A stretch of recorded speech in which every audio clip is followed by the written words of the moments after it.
Let's Talk TV. We're talking about challenges, and everybody has them. But we want to steer you to where we believe here on Let's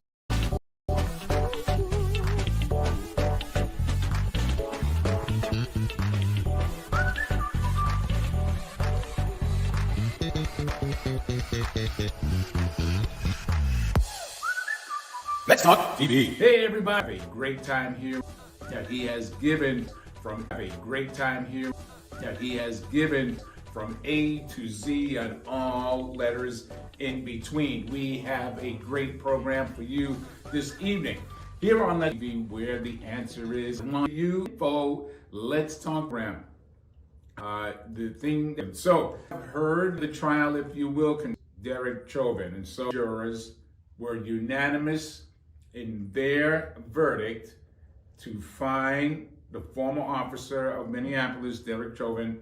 Two of the charges were second and third degree murder. So he was found on guilty on all three of the charges. And so, like most people, not everybody, but like most people, I watched it on a national news outlet, and I watched Derek Chauvin's face as the foreperson of the jury read each charge, and a guilty verdict was given.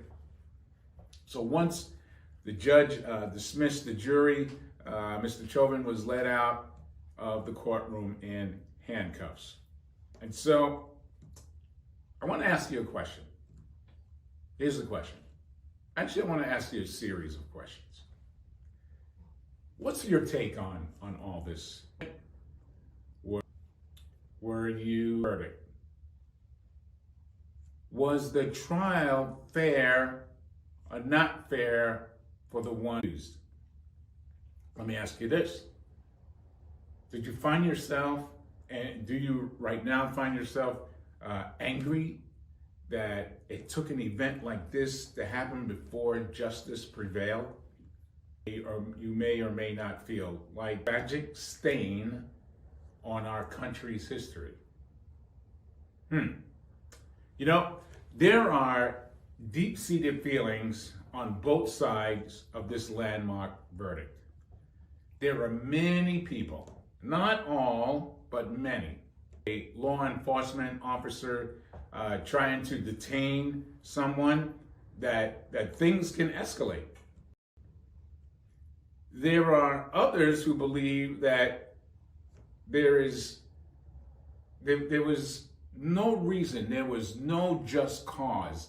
It wasn't necessary whatsoever for former Officer Chauvin to restrain George Floyd in the manner in which he did.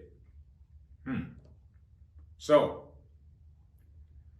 let's talk about a few things here.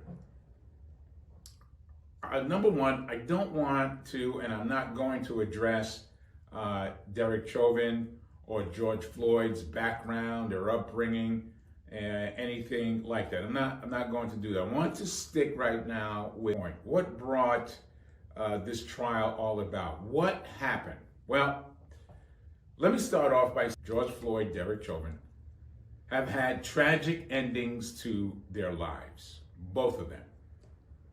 You say the ending. Hold on just a second. Tragic loss. That is an end opinion. No one can take another person in jail, headed to prison.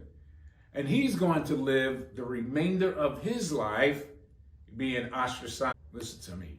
Every single human being. I have to say that again, because sometimes we can get caught up with the manifestation of evil, the manifestation of wickedness. But what I'm telling you is the resident evil that lies in the heart of every human being.